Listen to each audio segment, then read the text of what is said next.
नमस्कार, देश की बात में आपका स्वागत है और मैं हूं आपके साथ हिमांशु श्रीवास्तव। खबरों में आगे बढ़ने से पहले नजर डाल लेते हैं हेडलाइंस पर। दिल्ली में वीर बाल दिवस कार्यक्रम में शामिल हुए पीएम, बच्चों से मिले पीएम मोदी, किया संवाद। यूपी में ब्राह्मण विधायकों की बैठक के बीच ब्रजेश पाठक पहुंचे दिल्ली, पीएम मोदी से की मुलाकात।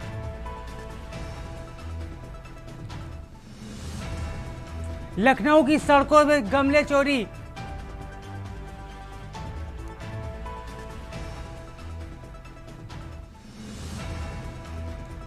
बीस साल बाद राबड़ी आवास किया गया खाली।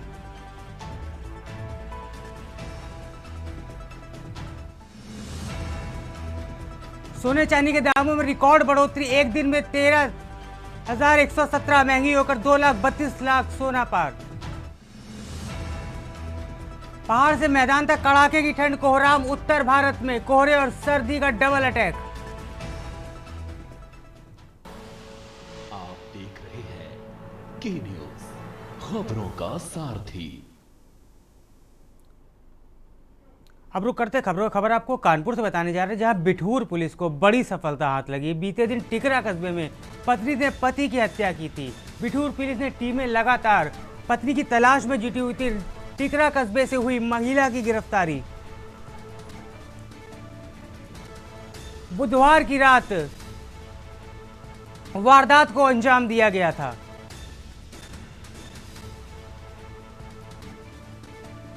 कातिल पत्नी की गिरफ्तारी हो गई है। अहम जानकारी आपको कानपुर से बता रहे हैं।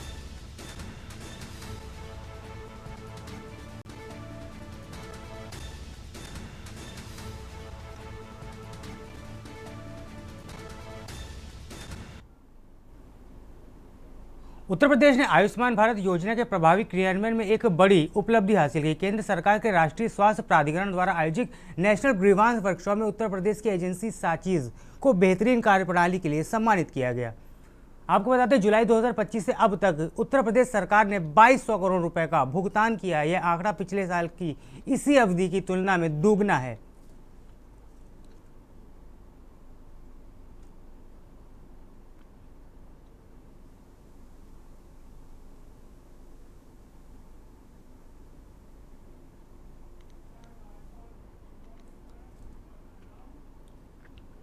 कानपुर में मर्चेंट चैम्बर हॉल में सेकंड इनिंग वुमेन थिएटर और all India artist association Shimla के तत्वाधान में 3 दिवसीय राष्ट्रीय नाटक महोत्सव का आयोजन किया गया। दीप प्रज्वलन के साथ गणेश वंदना और वंदे मातरम के साथ कार्यक्रम का शुभारंभ हुआ। नाटक में भाग लेने वाले कलाकारों द्वारा हाथ में लिए गए स्टेज पर आना एक अद्भुत अनुभव तथा विशिष्ट अतिथि के रूप में अजय साराओगी, नरेंद्र शर्मा और राजू अग्रवाल उनके सहयोग के लिए सम्मानित किया गया। इसके अतिरिक्त कार्यक्रम के सहयोगियों को भी मंच द्वारा सम्मानित किया गया। इसके पश्चात कार्यक्रम का पहला नाटक 17वां श्रृंगार मंचित एवं 17वां श्रृंगार की मेल लेखिका दीपाली रश्म को लघु कथा पर रूपानी विष्णु द्वारा नाटक रूपांतरण और निर्देशित नाटक को दर्शकों का भरपूर प्यार मिला। नाटक में मुख्य रूप से मिश्का सिंह डालमिया, रिया सिंह चौहान, विवान गर्ग, सुनीता किरणवाला, दीपा डालमिया, नीतिका रस्तोगी, चारू अग्रवाल, सुमन निगम और रेणु पारिक ने सराहनीय अभिनय किया।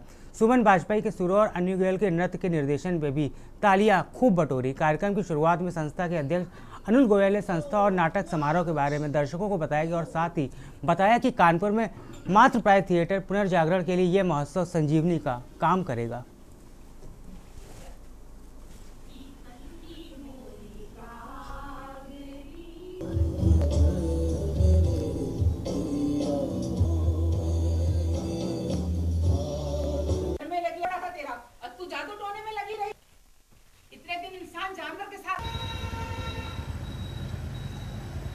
नहीं रह सकता, तो इन्होंने हर वक्त हर समय फ्री हो गए। तो अब इस सेकंड इनिंग में वो एक ऊंची उड़ान के लिए मैं रूपीना मिश्रा हूँ और सेकेंड इनिंग वुमेन थिएटर की सचिव हूँ। ये हम लोग राष्ट्रीय नाट्य महोत्सव कर रहे हैं। ये 3 दिन का महोत्सव है। आज हमारा पहला दिन है। आज डीएम साहब आने वाले थे चीफ गेस्ट, लेकिन कुछ और उनकी व्यस्तताएं हैं तो वहां चले गए। तो हमारे जो सबसे बड़े स्पॉन्सर जिनको हम कह सकते हैं, विमल झाझरिया जी, उन्होंने ही चीफ गेस्ट के रूप में हमारा आज पूरा अपना कर्तव्य निभाया है। और ये 3 दिवस का प्रोग्राम है। इसमें पहले दिन आज 16वां श्रृंगार नाटक का विमोचन हो रहा है, जो कि शुरू हो चुका है। और हमारे जितने भी स्पॉन्सर्स थे, हमने उन सबको स्टेज पर बुला के सम्मानित किया। और कल हवालात और पांचवा पराठा 2 नाटक है और परसों हमारी ही संस्था का नाटक है ये भी तो जिंदगी है, उसके साथ समापन होगा। कन्नौज जिले के कस्तूरबा गांधी आवासीय बालिका विद्यालय में आज वीर बाल दिवस बड़े ही धूमधाम और उत्साह के साथ मनाया गया। कार्यक्रम के दौरान विद्यालय की छात्राओं ने प्रधानमंत्री नरेंद्र मोदी को लाइव संबोधन सुना, जिसमें उन्होंने वीर बालकों और बलिदान दिवस साहस से प्रेरणा लेने का संदेश दिया।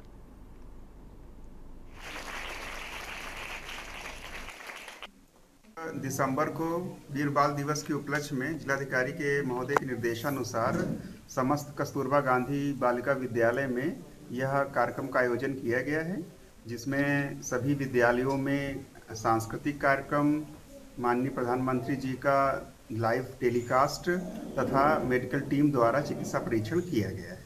इसी अवसर पर ही लगभग समस्त 5 कस्तूरबा गांधी विद्यालयों में 21 बालक बालिकाओं को उनके विशिष्ट कार्य के लिए सम्मानित भी किया गया है। कानपुर के कल्याणपुर की पनगी रोड चौकी शुक्रवार दोपहर अखाड़े में तब्दील हो गई। चौकी के बाहर खड़ी 2 महिलाओं के बीच जमकर चप्पलें चल गईं। दोनों एक दूसरे की चप्पल और अलावा लात घूंटों से पिटाई करने लगी। देखते ही देखते पुलिस चौकी के बाहर राहगीरों का जमावड़ा लगे। हालांकि महिलाओं की वजह से किसी को बीच बचाव करने की हिम्मत नहीं पड़ी। महिला सिपाही ना होते हुए के चलते मजबूर पुलिस मूक दर्शक बनकर तमाशा देखती रही।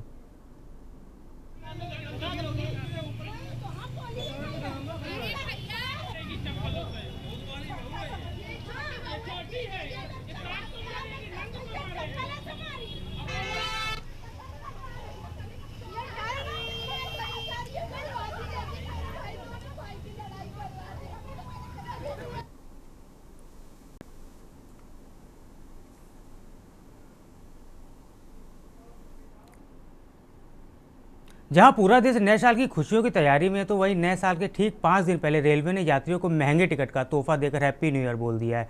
हर टिकट की कम से कम 5 रुपये किराया बढ़ा है। ये बढ़ा हुआ किराया आम मध्य वर्गीय लोगों के लिए एक अलग बोझ बढ़ाएगा। बड़े किराए को लेकर इत्र नगरी कन्नौज के लोगों ने बताया कि यह जो किराया बढ़ाया गया है वो करीब लोगों की समस्या को और बढ़ा देगा।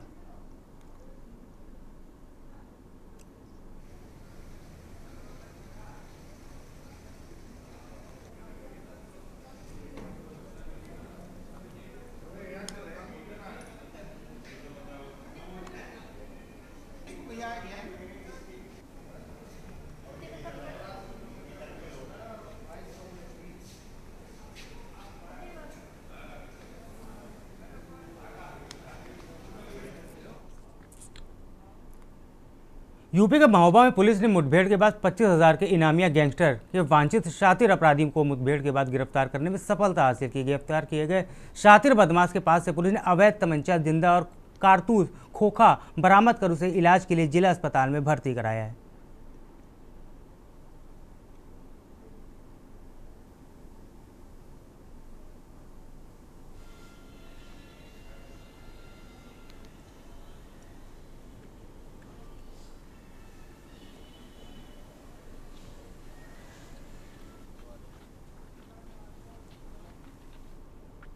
खबर है उन्नाव से। जनपद के यहाँ कड़ाके की ठंड मार झेल रहे गरीब और असहाय वृद्धजनों को थोड़ी राहत मिली है। शुक्रवार को तहसील सभागार में भाजपा विधायक ब्रजेश रावत और उप जिला अधिकारी प्रज्ञा पांडे ने शासन की ओर से कंबल वितरित किए।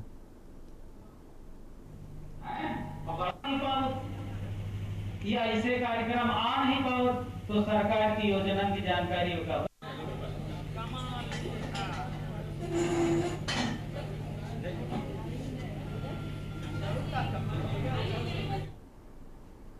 लोनी थाना क्षेत्र की अशोक विहार कॉलोनी में रहने वाले air force retired Yogesh Kumar Delhi Saharanpur road को किसी काम से जा रहे थे, तभी मोटरसाइकिल सवार 2 बदमाशों ने उनकी गोली सिर पर सटाकर हत्या कर दी और मौके से फरार हो गए। दिन दहाड़े राह चलते हुए हत्या से क्षेत्र में सनसनी फैल गई। योगेश कुमार बीते कुछ महीने पहले ही भारतीय वायुसेना से असिस्टेंट वारंट ऑफिसर के पद से रिटायर हुए। फिलहाल पुलिस मामले की जाँच कर रही है।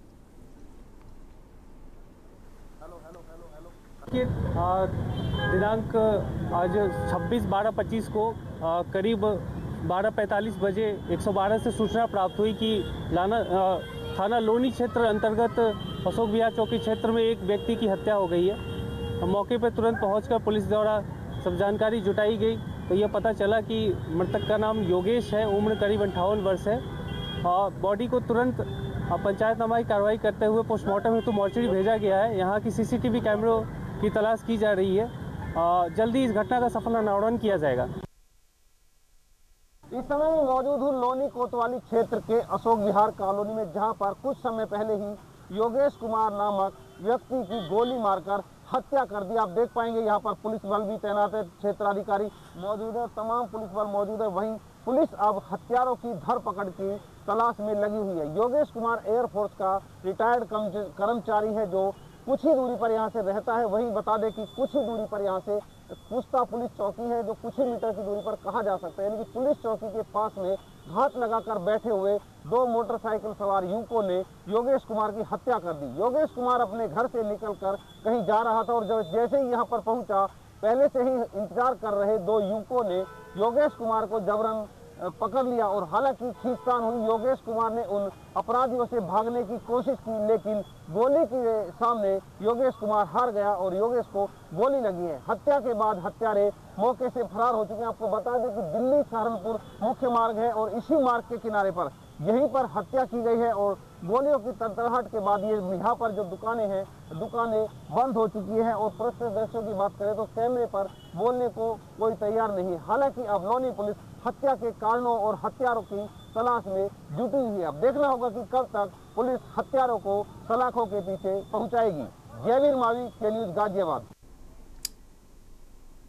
आरपीएफ झांसी और क्राइम ब्रांच की तरफ से नवाबाद थाना क्षेत्र के खुशीपुरा इलाके में एक स्कूल के भीतर चल रहे कबाड़ खाने से 8 लाख की कीमत का तार बरामद किए गए। 4 चोर और 2 कबाड़ी भी पकड़े गए हैं। उनसे पूछताछ चल रही। कार्रवाई करने में टीम ने RPF assistant commandant N Tiwari ने बताया, अभी भी पड़ताल का सिलसिला खत्म नहीं हुआ है, जांच चल रही है और जल्दी और भी चोर पकड़े जा सकते हैं।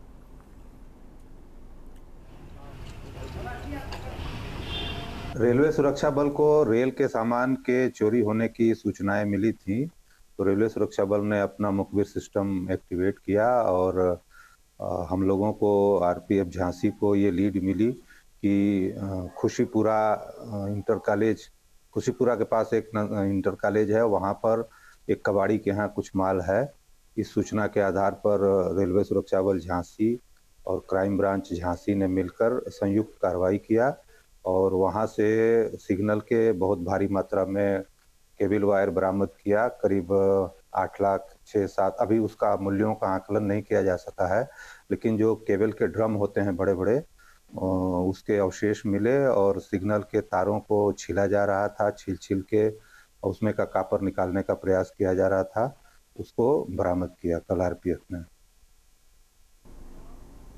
और यह जनपद की सुरक्षा और प्रशासनिक व्यवस्था की ओर से और चुस्त दुरुस्त करने के लिए उद्देश्य से पुलिस अधीक्षक एसपी अभिषेक भारती ने थाना कुदरकोट का औचक निरीक्षण किया। इस दौरान एसपी ने थाने की सुरक्षा व्यवस्था से लेकर निर्माणाधीन भवनों की गुणवत्ता तक का बारीकी से जायजा लिया। निरीक्षण के दौरान एसपी अभिषेक भारती ने थाने में लगे सीसीटीवी कैमरों की कार्यशीलता भी जांची।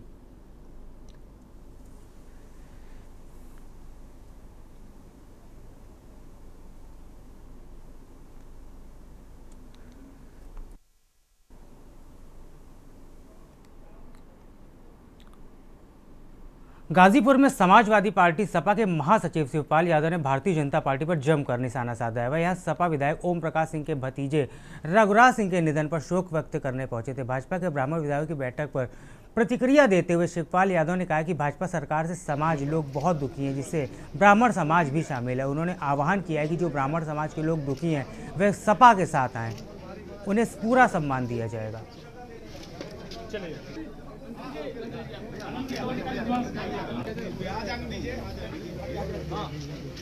देखिए, ये भारतीय जनता पार्टी की सरकार से समाज के लोग बहुत दुखी हैं, उसमें ब्राह्मण भी समाज है।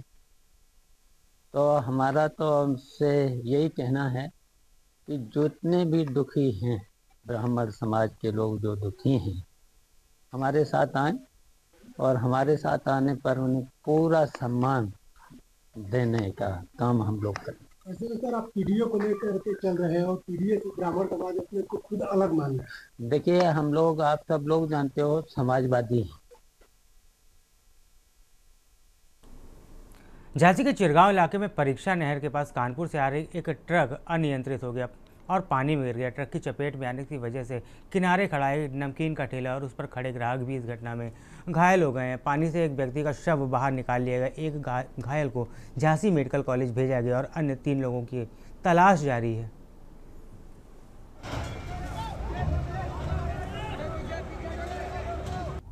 देखिए, थाना चिरगांव क्षेत्र अंतर्गत ये जो परिचा डैम है, वहाँ पे जो नहर है, जो हमारे हाईवे के बगल वाली नहर है, उस नहर में एक 18 व्हील ट्रक जो है, बड़ा वाला ट्रक, वो अनियंत्रित होकर नहर में गिर गई है। जो अभी तक हमारे जो रेस्क्यू टीम ने 2 लोगों को निकाला है। जो एक मौके पर ही मृत्यु हो गई थी, वो बॉडी भिजवाया गया और एक गंभीर अवस्था में घायल थे, उनको भी उपचार हेतु हॉस्पिटल भिजवाया गया। फर्रुखाबाद जिलाधिकारी आशुतोष कुमार द्विवेदी के निर्देशन में शुक्रवार को परिवहन विभाग ने सड़क पर अवैध रूप से संचालित माल वाहनों के खिलाफ सघन चेकिंग अभियान चलाया। इस दौरान आरटीओ प्रवर्तन सुभाष चंद्र राजपूत ने लाखों रुपए की जीएसटी चोरी और नियमों की धज्जियां उड़ाने वाले वाहनों पर कड़ा शिकंजा कसा। चेकिंग के दौरान एआरटीओ कार्यालय के पास एक संदिग्ध ट्रक को रोका गया। जांच में ट्रक के अंदर 28 लाख मूल्य की सुपारी लदी हुई थी, लेकिन इसके पास जीएसटी से संबंधित अनिवार्य प्रपत्र नहीं थे। कागजों के अनुसार माल दिल्ली से असम जा रहा था।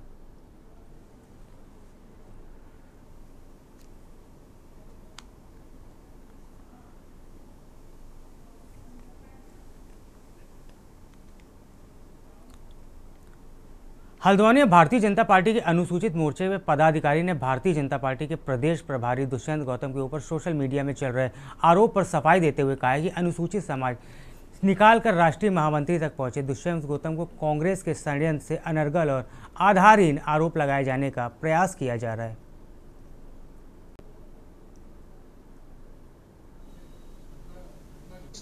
राजनीतिक षड्यंत्र के रूप में मैं जो भारतीय जनता पार्टी के राष्ट्रीय महामंत्री और प्रदेश के प्रभारी दुष्यंत गौतम जी के छवि को खराब करने की जो विपक्षी कांग्रेस के द्वारा की जा रही है, उसकी उत्तराखंड का अनुसूचित समाज घोर निंदा करता है, इससे आक्रोशित है।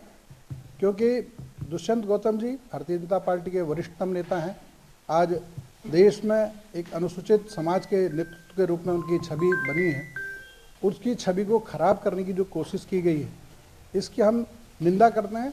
और जितना, क्योंकि समाज में एक घटना घटी थी कुछ समय पूर्व, तीन वर्ष पूर्व, और उस बहन के साथ हम भारतीय जनता पार्टी सहित सब लोग थे। खटीमा महाविद्यालय में बीते 3 वर्षों से किसी भी प्रकार का शैक्षणिक या सांस्कृतिक कार्यक्रम आयोजित न होने को लेकर छात्र संघ में भारी आक्रोश देखने को मिला है। छात्र संघ का आरोप है कि पूर्व में भी महाविद्यालय प्राचार्य द्वारा छात्र संघ का केवल गुमराह किया गया और आश्वासन के सिवा कुछ भी नहीं मिला। छात्र संघ पदाधिकारियों का कहना है कि प्राचार्य अधिकांश समय छुट्टी पर ही रहते हैं और महाविद्यालय की शैक्षणिक गतिविधियां ठप पड़ी हैं।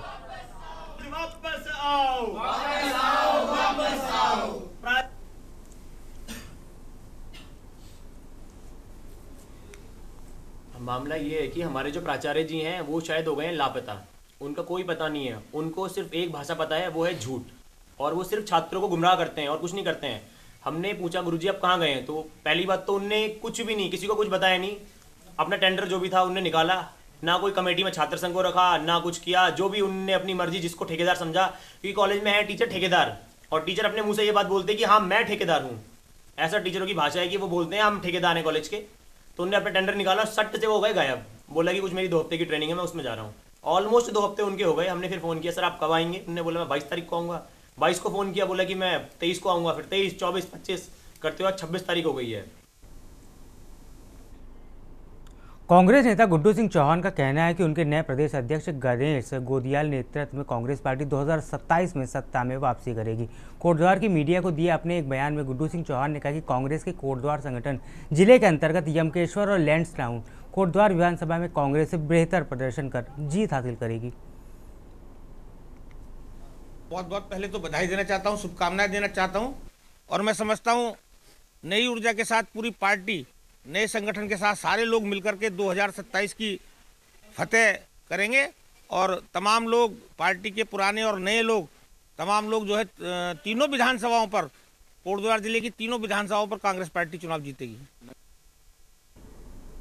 बागेश्वर जिला मुख्यालय तालुका में मोटर मार्ग को जोड़ने वाला माझिया के तुनरा बाईपास का कई सालों से डामरीकरण का कार्य पूर्ण न होने के चलते स्थानीयों को दिक्कतों का सामना करना पड़ रहा है। बाईपास मार्ग पर पूर्व में किए गए सोलिंग कार के पत्थर जगह जगह उखड़ चुके हैं। वह बाईपास में बड़े वाहनों को चलने से यह मार्ग गड्ढों में तब्दील हो चुका है। सड़क में नाली न बनने से सड़क पर पानी बह रहा है। पैदल चलने वाले लोगों की समस्या और भी गहराती जा रही है।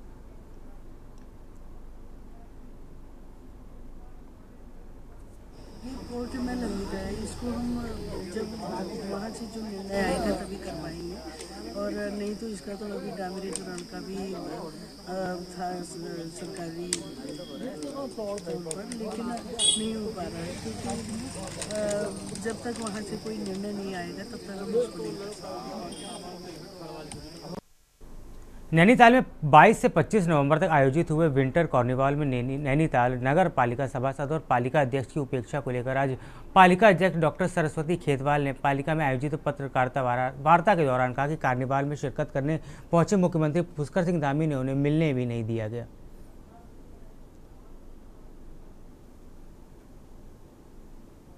तीन दिन से कार्निवाल शुरू था, बल्कि 3 नहीं 4 दिन से 22 से शुरू हो गया था। 22 को उन्होंने ट्रैक किया था। तो देख लेते हैं, नगर पालिका की बड़ी उपेक्षा हो रही थी सब जगह पे। तो विरोध तो क्या था, हम तो जरा मुख्यमंत्री जी को बताना चाह रहे थे, लेकिन उस पर भी इन्होंने मुख्यमंत्री जी से हमको मिलने नहीं दिया। तो इसलिए कहीं ना कहीं पर विरोध करने के लिए मुझे मंच पर जाना पड़ा और बात करी मैंने।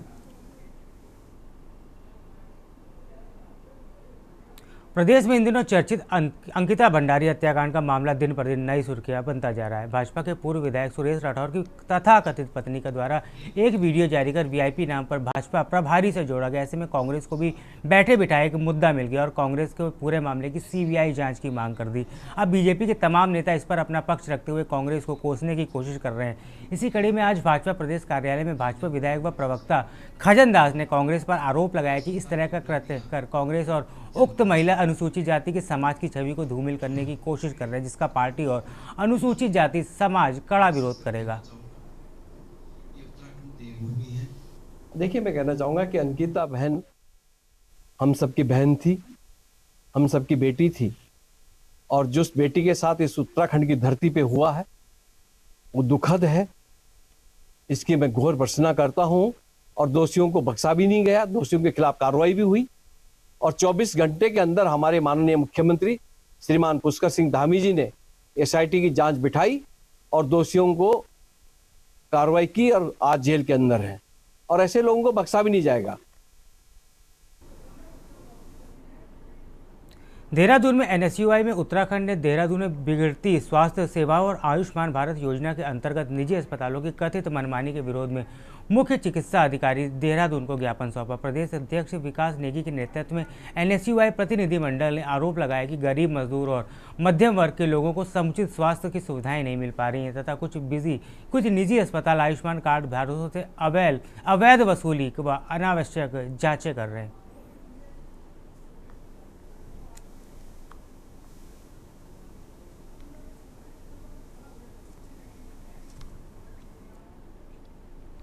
देहरादून में कोतवाली नगर क्षेत्र में हुई चोरी की घटना को दून पुलिस ने खुलासा करते हुए एक अभियुक्त को गिरफ्तार किया। अभियुक्त के कब्जे से चोरी किए गए 2 लैपटॉप बरामद किए गए।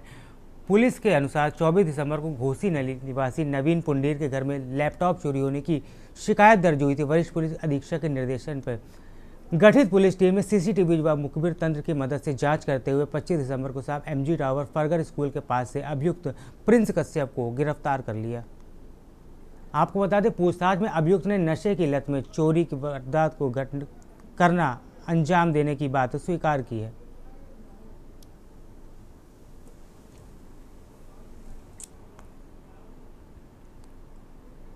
उत्तराखंड के प्रमुख वन संरक्षक पीसीएफ रंजन कुमार मिश्रा आज हल्द्वानी पहुंचे, जहां उन्होंने वन विभाग के वरिष्ठ अधिकारियों के साथ एक महत्वपूर्ण समीक्षा बैठक की। बैठक के दौरान उन्होंने प्रदेश में बढ़ते मानव वन्य जीवन संघर्ष को वन विभाग के सामने सबसे बड़ी चुनौती बताया। पीसीसीएफ के रंजन कुमार मिश्रा ने कहा कि हाल के वर्षों में जंगलों से सटे गांवों और शहरी सीमाओं में वन्य जीवों की आवाजाही लगातार बढ़ गई, जिससे मानव वन्य जीव संघर्ष की घटनाएं सामने आ रही। इससे पीछे एक बड़ा कारण गाँव में जैविक कूड़े का सही ढंग से निस्तारण न होना है। अभी वन विभाग का जो सबसे बड़ा दायित्व है कि हमारे सामने मानव वन्यजीव संघर्ष की जो चुनौती है उसके साथ निपटाना है, क्योंकि इसमें स्ट्रेट गांव वासियों का जो जीवन, लाइवलीहुड, ये सारे प्रभावित होता है। तो इसको देखते हुए पिछले 3 महीने में वन विभाग अनेक काम भी किया है। जो सबसे बड़ी काम है कि हमारा अवेयरनेस प्रोग्राम वन विभाग के द्वारा क्या डू रहेगा, क्या डोंट्स रहेगा, उसको अगर लोगों ने अनुपालन किए, बच्चे भी अनुपालन किए, तो डेफिनेटली वाइल्ड लाइफ से जिस प्रकार का क्षति होने का संभावना है वो कम हो जाता है।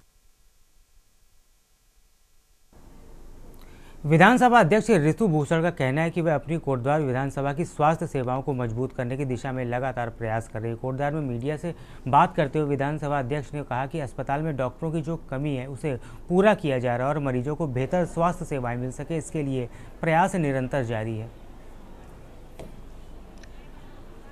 देखिए, हम लोग लगातार कुछ ना कुछ प्रयास करते रहे। हमारे यहाँ डॉक्टरों का एक और अभी लेटेस्ट जो भी डॉक्टर आए हैं वो ENT, एक और हमको आँख के डॉक्टर अभी हमें मिले हैं।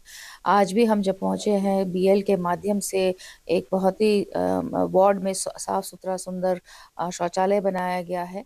वहीं पर उन्होंने एनेस्थीसिया की भी एक और नई मशीन दी है। उनसे भी लगातार हमारी बातचीत हो रही है कि किस तरह से इसको सुदृढ़ किया।